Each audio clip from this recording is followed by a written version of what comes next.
Anyway, looking at the time, it's probably not long until we're about to start. I just wanted to say hi and let you know that there's real people behind all of this two-dimensional service, and of course church is always best experienced in 3D. Hope you get a good sense of it this morning, and I hope that there's a chance for us to connect beyond the screen. Catch you then. Welcome to church.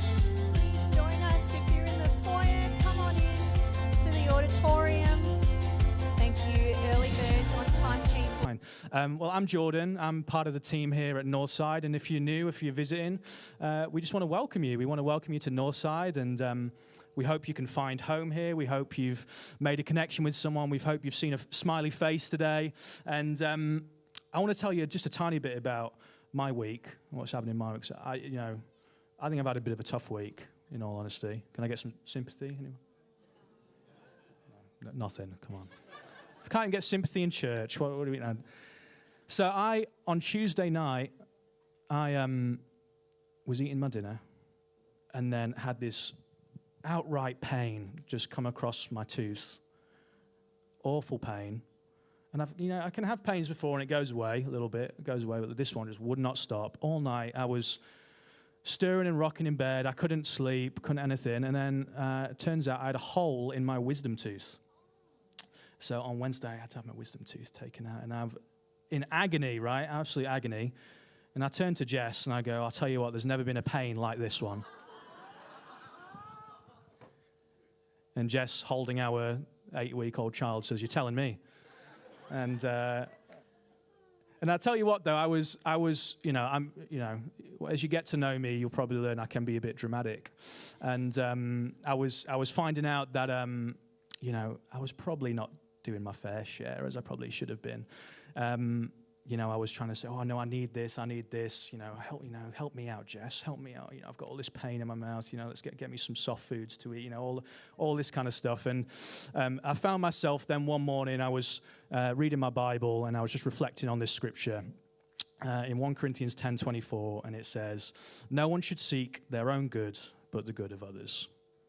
It's a very simple scripture, but I think it's so relevant for us who call ourselves Christians that I think it's the way that we should be and the way that we should exhibit. And I know for me in that moment, it made me just realize, you know what, I might be going through a bit of pain, but what can I do to help out my wife? How can I help out be on dad duties? How can I help out be responsible for the baby? But I think it was just a timely little thought for us as a church that for us who consider ourselves followers of Jesus here, that it's a simple thought, but it's something that we can so easily get caught up in our own good, but we can neglect how are we looking out for those around us, how are we looking out for the good of those around us. And I think in the world that we're in at the moment and the situation around the world, I think it's if we can just be people that we can spread of being people for others and people about others. Imagine what this world could be like. Imagine what this area could be like. And you know what? I'm really grateful that we're a part of a church that we try our best to be about others as best as we can be, in many different areas. And we have so many different things on as Northside Church.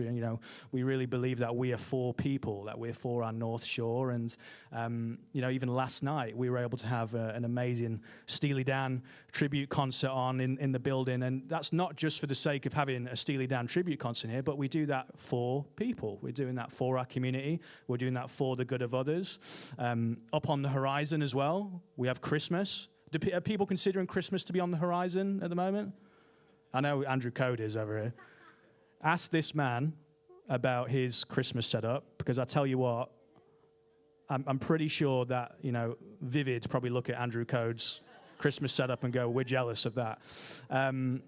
But even if we've got Christmas coming up, we've got our carols over at Torramurra. We're going to have our own Christmas service here in December. But again, we're not just doing that for us. We're doing that for the good of our community and the good for others. And I'm so proud and grateful that we can be a part of church that does that. But speaking of Christmas, maybe we can have that as a nice little icebreaker question for us all. Do you consider, because we're going to go into our mingle time now, some people's favorite time of the service, some people's least favorite time of the service. But I'm going to give you a nice little icebreaker. So you can turn to your neighbor, turn around in front of you, behind you, to the left or to your right, and just ask the simple question, is it too early to be setting up Christmas decorations? Or when is too early? When is the right time to set up Christmas? And let's let that debate fester among us for a few moments, eh? And while we do that, our Northside kids are going to head out to kids' church, except... and chat among yourselves.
We're good?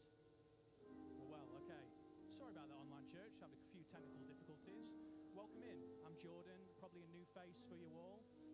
I'm part of the team here at Northside, but it's great to have you here for our service. We really hope that you can connect with each other. We have amazing online admins who are in the chat right now who, if you have any questions, feel free to shoot out a message to them and we're going to provide as many answers as possible. But most of all, we just want to welcome you in, and we hope that you can find something more about our church, find something more about yourselves, and hopefully find something more about God today. But we're so excited for you to be here as we connect in with the rest of the service. All right, we're going to move on now. But it's great to see you. We'll see you throughout the service.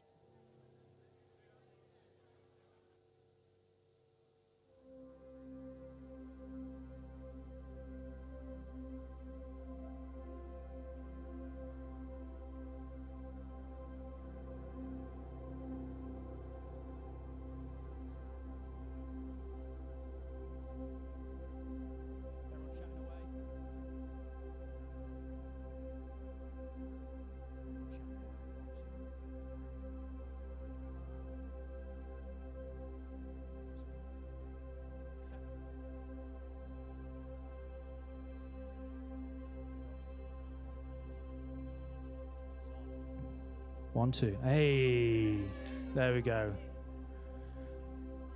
We don't need to be polished anyway, do we? It's all about being authentic. It's about being ourselves, eh? How did the chat go? Any debates stir up?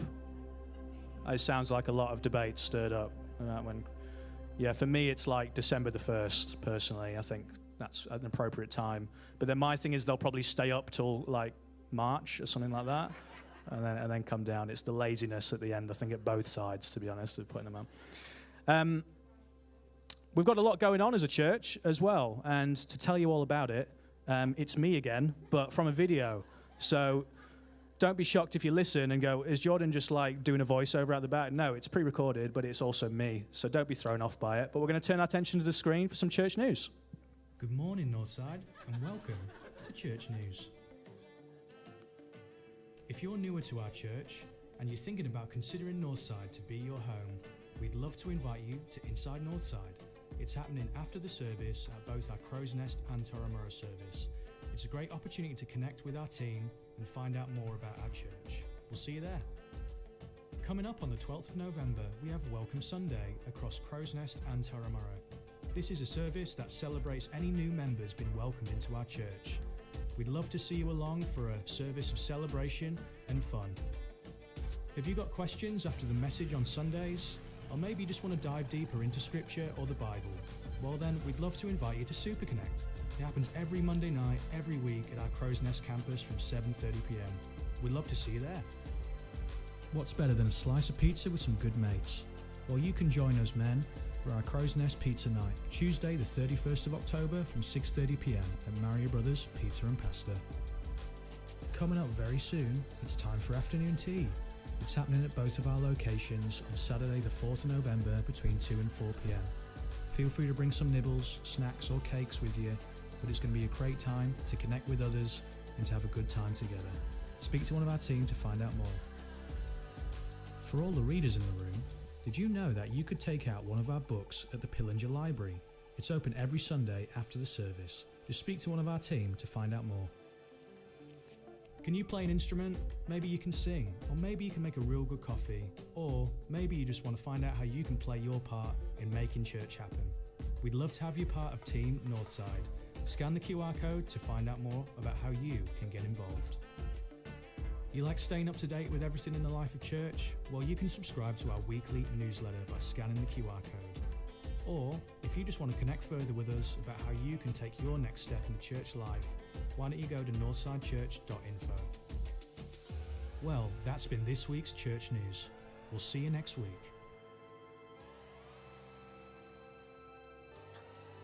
I feel like I need to clap after church news, and so I was like the only one. Yeah, it was a great job, Jordan. Yeah, can't wait. One of the things that I love that we do at our church is we get an opportunity to not just hear from those that are upstage, but also your stories as well. And so a few weeks ago, I shared with you that a group from our church, a young group from our church, went to a camp called Sync Camp. And so we've been working out how we can share this story. And so this morning, we've got one of those that went to camp. Harper, do you want to come on up? Harper Zerner, who's in year 5, who's going to share with us a little bit about Sync Camp. And so Sync Camp is a camp, obviously, for kids who are year 3 to year 7. And it's the Churches of Christ camp held down at Stambletops. How many nights was it, Harper? 5. 5 nights. And for some of these kids, it is like their first time away from home. Our son, Zach, when it was his first time, like, away from home. And 5 nights is a long time. But can I tell you, once you've dropped them off, 5 nights comes around real quick. It went real fast. Did you feel like it went real fast at camp? Too fast. Too fast. I know that's what Zach said too. Anyway, so I've got some questions that we're going to hear from Harper so she can share with you as a church about what she experienced. It's not just like a camp to go and have fun activities on. There's also like a Jesus part of it as well. What was the Jesus part actually called? J-Zone. J-Zone, Jesus Zone. Don't you love? I just love what they call things. Anyway, so my first question for you, Harper, I know it's a little bit daunting, isn't it? You could be great. Is what was your favourite highlight of Sync Camp? Mostly just the camp and the people in my cabins. My favourite friend was Adele's cousin, Avery, and at least I kind of knew someone there, and I knew other kids, but they weren't allowed in my cabin. Because they were all boys. That's why they weren't allowed in your cabin, yeah. Yeah. Just so that we all know, yes. Yeah, and so that was part of your favourite. The whole thing was your favourite. Yeah. Yeah. Just camp. Just camp, so Except for good. vomiting Okay, part. and what did you love about J-Zone, the Jesus time? What did you enjoy most about that? The drama and the dancing. Wait, no. When we got first class lounge. Oh, you're going to have to explain that. That doesn't make any sense to anyone here. We had this theme, which was flight. Like, we were all, like, on a plane. And it's like we were in the first class lounge. And it's like got to sit on chairs. We got to eat popcorn, get drinks and chips. And we had to earn it. And so our cabin earned it. And we invited Zach's cabin to hang with us in it too. So kind. So not only did you earn it from probably being good, then in that you're like, we're so kind as well. And what was the drama about? Do you remember what the drama was about? The drama was like it wasn't so Jesus related, but it had a message in it. It was so the message was you keep trying and you will always succeed, because it's like all these kids come and they all have one's too smart, like they have 12,000 palm cards just reading them out. One stresses out too much that they can't breathe. One's just too lazy, and one has a broken heart. Oh, the poor broken heart. And so then what was the conclusion to that? So the captain wanted them all to just work together and turns out, and also the girl that was too lazy had flight sickness. Oh, no. Yeah, and also with the smart guy, he loved his mum's tuna casseroles too much. So much detail to these characters. And so what was the end? How did that resolve? So, like, they worked together. Turns out the girl that got too flight sick needed glasses instead of, like, tablets or anything. And they just worked together and paired up, and it was great. Great. And so Great what did you get out of that? To work Wear glasses. Wear glasses and don't love tuna casserole too much is generally what we got out of that. No, I reckon what you got out of it is if you work together, then you might be able to achieve flight. And wear glasses. And wear glasses. So during J-Zone, they also had worship. What was your favourite song? My favourite song is Wake. It's Wake, and why was that your favourite? Would you like to sing a little bit for everyone? Nah. Okay. Can we play it off your phone? Oh, instead? no, not right now. No. Maybe we'll play it another time. Yeah. My mum and me can sing it on stage. That would be great. Why did you love that song so much? Because it was catchy. It was catchy. Do you remember any of the lyrics that you might be able to share that maybe spoke to your heart? I just remember the beginning bit. So it's break of day, at hope we rise. And then I forgot the rest of the words. That's very good. Thank you. Thank you. You're very welcome. So we have some kids here, but we also have some parents here who might be considering sending their kids next year to Sync Camp. Why should they go to Sync Camp? Because it rocks. I love that. And so are you planning to go next year? Did you love it that Yes. much that you're going next year? Yes. Brilliant. Well, thank you, Harper, for sharing with us this morning. I hope that you all got to see Sync through a young person's eyes of what actually Sync Camp looks like. And I'm sure that when we hear from Charisse, who was one of the leaders there, that she'll be also able to share a little bit about what that means. So anyway, so can we thank Harper for being brave enough to share with us? Thank you. Thank you. How good was Good morning, everyone. My name's Barry. It's good to see you again, and I'm the campus pastor at Tramacchi and part of the team here, and really glad you could be with us today. Thanks, Andrew. Thanks, Belinda, too, for leading us in worship. And, why is it that this morning, as we were part of the service, we really leaned in when Jordan was telling his story about his tooth? And why is it that when Harper when Harper was being interviewed by Kristen, we listened in a lot more than maybe we might be listening now? I don't know. Why is it that we love to watch a movie, or we love to read a good book or a good novel, or sometimes for some of us we watch a television drama, or we might watch a reality TV show? Or sometimes it might be because we're listening to someone tell the story of their drama, because maybe they're a drama queen and they always have a story to tell. Why is it that we lean into a story? It's because we love stories. As human beings, there's a part of who we are. We just love to hear stories.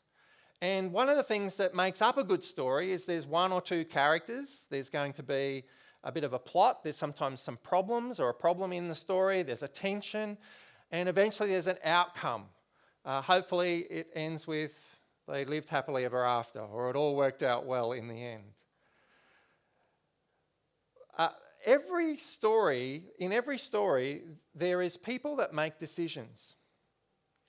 And one of the things about decisions is every decision we make has a consequence, and every decision that we make forms part of the story.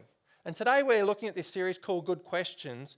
And in our series, Sam started it off last week. And today I want to ask the question, what story is your life telling? What story do you want your life to tell? And I want to welcome all of those of you who are watching online as well today. And that's the question we're looking at.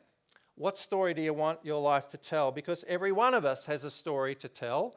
And whether we know it or not, our life right now is telling a story. And in that story, there are different scenes, and there are different chapters, and sometimes there are different themes in the story of our life. And today I want us to understand and ask the question, what story does our life tell? Here's a truth. Apart from God, as far as it depends on us, we write our stories, we write the story of our life one decision at a time. One decision at a time. Apart from God, and as far as it depends on us, we write that story. Because every decision that we make has a consequence. Every decision we make has a consequence and forms the story. Now, I want to tell you about a guy called Solomon.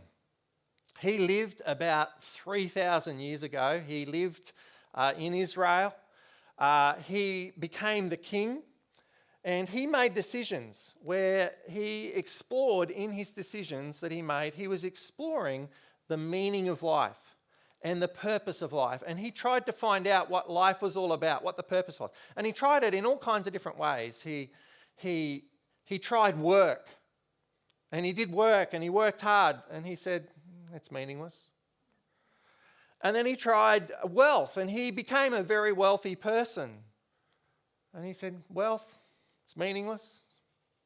And he tried all kinds of things. He built gardens, he built royal palaces and gardens, and he did some amazing things. He became very famous. He tried power and pleasure and many other things. And his story is amazing. But in the quest for meaning and the quest for purpose of life, Solomon wrote a couple of books. He wrote the book of Proverbs. And by the way, the book of Proverbs is a fantastic book to read, full of wisdom.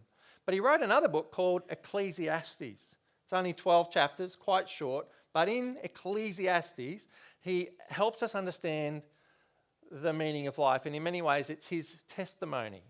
It's his story that he shares through Ecclesiastes. And then we come to Ecclesiastes 12:13, and he sums it up and he says this. That's the whole story, he says. Here now is my final conclusion. Fear God and obey his commands, for this is everyone's duty. This is everyone's duty. Fear God, obey his commands. In a nutshell, Solomon does for us, he's paved the way for us to actually understand what our responsibilities are in life and how to make decisions. He basically says, here's the grid. And I want to ask you today, could you make this the simple grid for every decision that we make? Now, it might not help you when you're working out which brand of toothpaste to buy at the chemist, but there are some decisions it doesn't really matter. But when it comes to the decisions that have significant consequences, if it comes down to this, could we today decide that fearing God, which is not to be afraid of God as in he's out to get us. No, it means to revere him, to respect God, to hold him above all else, and for him to be the one that we make our decisions by. And then to simply obey what he says, to obey his commands, to do what he asks us to do. Could we today decide for the rest of our story to be about these two things, fearing God and obeying his commandments? So today, as we look at this question of what story do you want your life to tell, I want to tell the story of another person, not Solomon, but another guy who lived 800 years before Solomon. You go, why are we learning from these people who lived 3,800, 900 years ago? There is so much wisdom for us in this story. So it's a story of this young guy. He was a 17-year-old young man. Now I think there's some people who are getting close to being 17. There's some people who are a little bit past 17. But there's a few people around about 17 here today. But this 17-year-old young man, something happened in his life, and he dreamt. He had dreams, and he dreamt that his 11 brothers would one day bow down to him. Not the kind of dream you'd want to share with your 11 brothers, but he did. And this young man at the age of 17 was his father's favourite. His name was Joseph, his father was Jacob, and Jacob treated him as the favourite son. It was a blended family. There were 4 women involved, 12 children, 1 dad. It was very blended. But Joseph, this guy Joseph, was treated specially, and he got the special coat. And this special treatment fueled the other 11 brothers, fueled their jealousy, fueled their envy of Joseph, who was the favoured one. And they decided to kill him. They threw him in a pit. And then one day, some human traffickers, did you know that human trafficking is mentioned in the very first book of the Bible? Human trafficking has been going on for thousands of years. And Joseph, this young man, was a victim of human trafficking. These brothers of his, instead of killing him, they decided to sell him. And they sold him just for a few dollars, not much, to these slave traders. And when the brothers got home and told Dad what had happened to Joseph, they just said, well, he just got killed by a wild animal. They told a big, fat, whopping lie. And his father was grieved. But meanwhile, for Joseph, he's in Egypt. And Joseph gets sold to this guy called Potiphar. And Potiphar is the captain of the guard of Pharaoh, the king of Egypt's army. So he's been sold into slavery to Potiphar, and he's in Potiphar's house. So imagine what it would be like to be Joseph.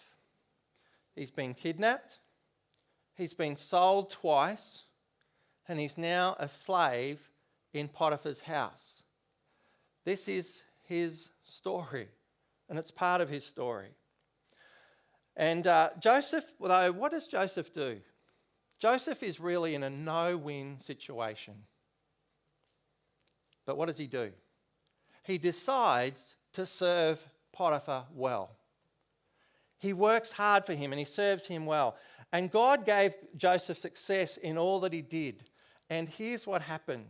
Potiphar noticed Joseph's work. And let's get into the story. We're in the book of Genesis, first book of the Bible, Genesis 39, verse 5 to 7. It says this. From the time that Potiphar, he put Joseph in charge of his household and of all that he owned, the Lord blessed the household of the Egyptian because of Joseph. The blessing of the Lord was on everything that Potiphar had, both in the house and in the field.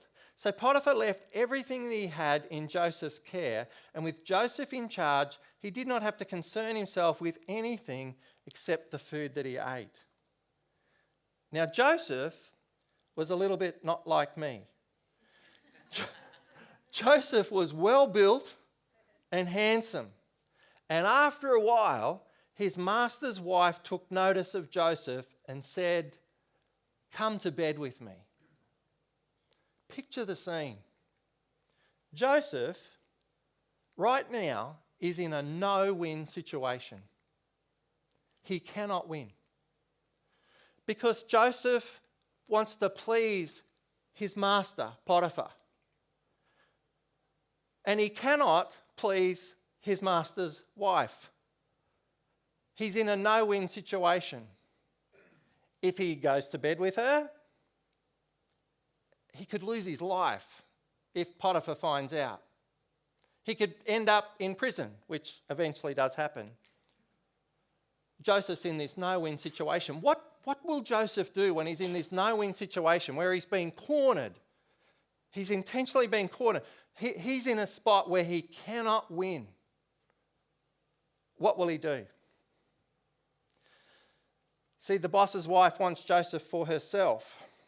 And what does he do? And so what I want to do today, as we look at this story of Joseph, there are 4 themes that come out of Joseph's story. And I'd invite you today to let these 4 themes be your story. What does Joseph do? In Genesis 39, verse 8 to 10, Joseph does this. He refused. He refused her offer. He refused, and he said this, "With me in charge," he told her, "my master does not concern himself with anything in the house. Everything he owns, he has entrusted to my care. No one is greater in this house than I am. My master has withheld nothing from me except you, because you are his wife." How then could I do such a wicked thing and sin against God? And though she spoke to Joseph day after day, he refused to go to bed with her or even be with her. Despite the temptation and pressure, here's the first thing we learn from Joseph. Joseph decided to do the right thing. Joseph decided to do the right thing. And in your story, I would invite you, in every situation where you're faced with a decision, make the decision to do the right thing. That's what Joseph did. You know, there's an ancient quality that Joseph has that was very rare in that society back then. This quality wasn't in any of Joseph's brothers' life. This quality, as you read the story of Joseph's father, it wasn't in his father's life. If you read the story of Joseph's grandfather, it wasn't in his grandfather's life, and it even wasn't in his great-grandfather's life, this quality, if you read the stories of his ancestry. And I'm talking about the big dogs. Abraham, Isaac, Jacob. Do you know what that quality was? It's an ancient quality. It's rare. It was rare back then. The quality is character, integrity. Joseph was a man of character and a man of integrity. And he chose to do the right thing. He did what was right. Now, even though Joseph decided that integrity would be his story, what happened to him wasn't good. Potiphar's wife accused Joseph of doing something that he did not do, and Joseph's wife made a comment and said, "You are making sport of me." And she said that to the people, and as a result, Potiphar ended up putting Joseph in prison. Joseph decides in prison, though, while he's in prison, what does he do? He's a man of character, so what does he do? He serves well. He does his best. And it's recorded in Genesis 39:22. Here's what happens.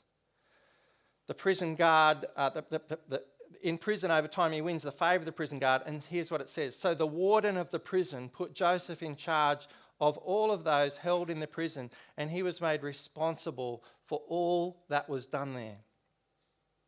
Now the king, the Pharaoh, he had this day where he just lost his block. He lost his temper. He got really, really angry. The Pharaoh had with him, he had a baker who baked all the bread for his household. He also had a cupbearer, and the cupbearer's job was to taste test the wine to make sure no one had poisoned the wine or that the wine was of good quality. The cupbearer would taste that before the king would drink the wine.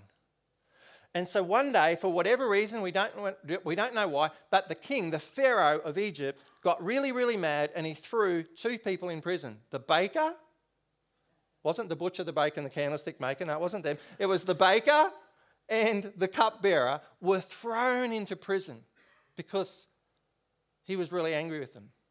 And Joseph is in charge of the prison, and what happens? The baker and, not the butcher, the baker and the cupbearer have a dream. Each of them have a dream, and they don't know what it means. And Joseph tells them the meaning of the dream. The end result, the baker, you're going to lose your head, and the cupbearer, you are going to be restored to your position, and you're going to keep tasting wine for the king. Well, it comes true. And Joseph says, just remember me, cupbearer, when you get out. But he's forgotten. And Joseph's there in prison, he's forgotten, but somehow one day he's summoned before the Pharaoh because something happens with the king. The king is troubled by two dreams that he has, and he doesn't know what the meaning of the dreams are. And Joseph tells the king, he tells the Pharaoh, the king of Egypt, that God knows what these dreams are about. I love this about Joseph. Joseph doesn't say, I know what these dreams are about. Joseph says to the king, God knows what these dreams are about. and that God has shown the king what he has decided to do, and that God is going to do it soon.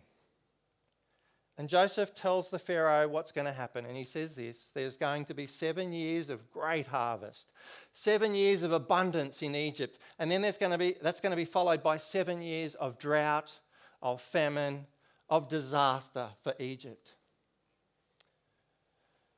And now Joseph does something absolutely extraordinary. Let's have a look at the story. This is amazing. In Genesis 41, 33 to 36, it says this: Joseph says to the Pharaoh, "And now let Pharaoh look for a discerning and wise man and put him in charge of the land of Egypt. Let Pharaoh appoint commissioners over the land to take 1/5 of the harvest of Egypt during the 7 years of abundance. They should collect all the food of these good years that are coming and store up the grain under the authority of Pharaoh to be kept in the cities for food. This food should be held in reserve for the country to be used during the 7 years of famine that are coming upon Egypt, so that the country may not be ruined by the famine." Now, what's extraordinary about what Joseph has just done is this: Joseph took a risk for the sake of others. Joseph took a risk for the sake of others, because there is no guarantee that the king wasn't going to say, "Well, who do you think you are?" Or there's no reason for the king to say, "Well, back to prison you go." Or, "Joseph, you're talking too much. I'm the king, not you. I'm the one who makes decisions around here, not you." That's what could have happened to Joseph, but that's not what happens. Joseph, with trust in God, sees the challenges ahead for the king, and he tells the king what to do. And the king, who could have told him to shut up or put him back in prison, how does the king respond? How does the Pharaoh respond? It says this in 37 to 40. "The plan seemed good to Pharaoh and to all his officials. So Pharaoh asked them, 'Can we find anyone like this man? One in whom the Spirit of God is in?' Then Pharaoh said to Joseph, 'Since God has made all this known to you, there is no one more discerning and wise as you. You shall be in charge of my palace, and all my people are to submit to your orders. Only with respect to the throne will I be greater than you.'" Joseph now, think about what he's been through. He's been in a pit. He's been in Potiphar's house. He's been in prison. He's been forgotten. And now he's the governor or the prime minister of Egypt. He gets to work. And for 7 years, they store the grain. And here's the thing about Joseph. Joseph devotes himself to saving others. Joseph devotes himself to saving lives. This is a great principle in the life of Joseph that can be part of our story too. You see, the drought years come, and then there's enough food. When there's enough, Egypt's got enough food to not just feed its own people, but other nations come. And not only do other nations come to Egypt to buy food, but one day, without knowing that Joseph is now the governor and not knowing what Joseph looks like, one day his brothers come to Egypt because their nation is in drought. And one day his brothers bow before him. They bow before him, wanting grain. Eventually Joseph tells them who he is. What will they? They're scared. They're fearing for their life because of what they did to Joseph. But Joseph is a different man. He's a man of character. He's a man of integrity. And he's a man who forgives. He forgives his brothers for what they did. And the next thing that happens is, what does Joseph do? In Genesis 50, verse 19 to 20, it says this. Joseph said to them, "Don't be afraid.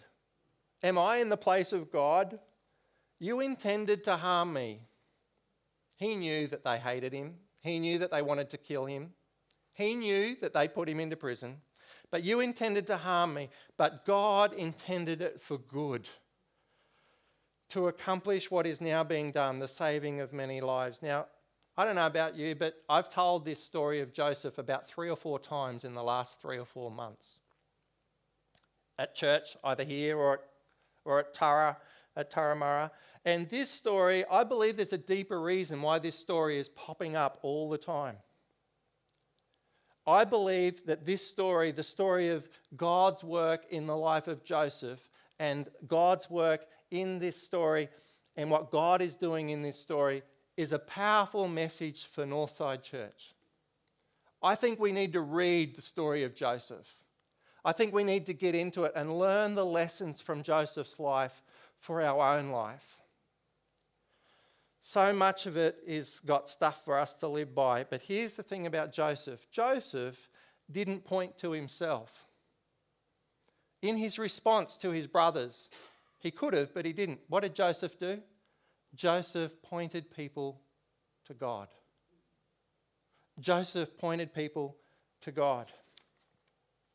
You know, there are so many similarities between Joseph and another man who lived a long time ago, another man who lived many years after Joseph, because this man experienced a lot of what Joseph did.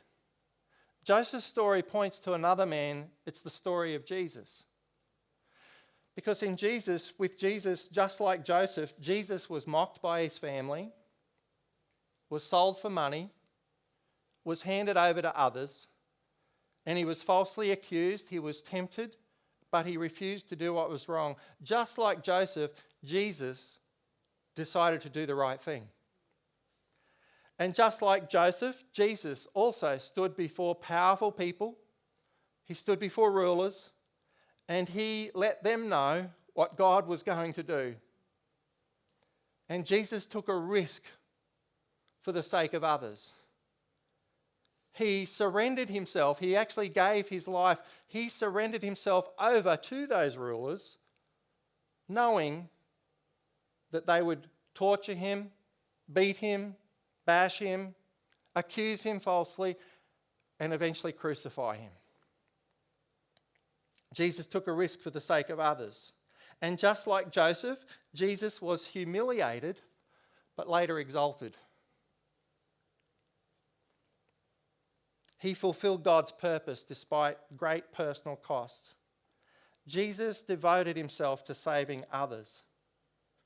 He gave people bread, physical bread, but he said, I have come to give you the bread of life. I am the bread of life. Jesus was saying, I'm the one in whom there is eternal life. And just like Joseph, Jesus pointed people to God. When he was on the cross, he said, Father, forgive them. They don't know what they're doing. When he was on the cross, he said, it is finished. In other words, the work, Father, that you have given me to do, I'm done. I've done it. I've done everything I needed to do here. It's finished.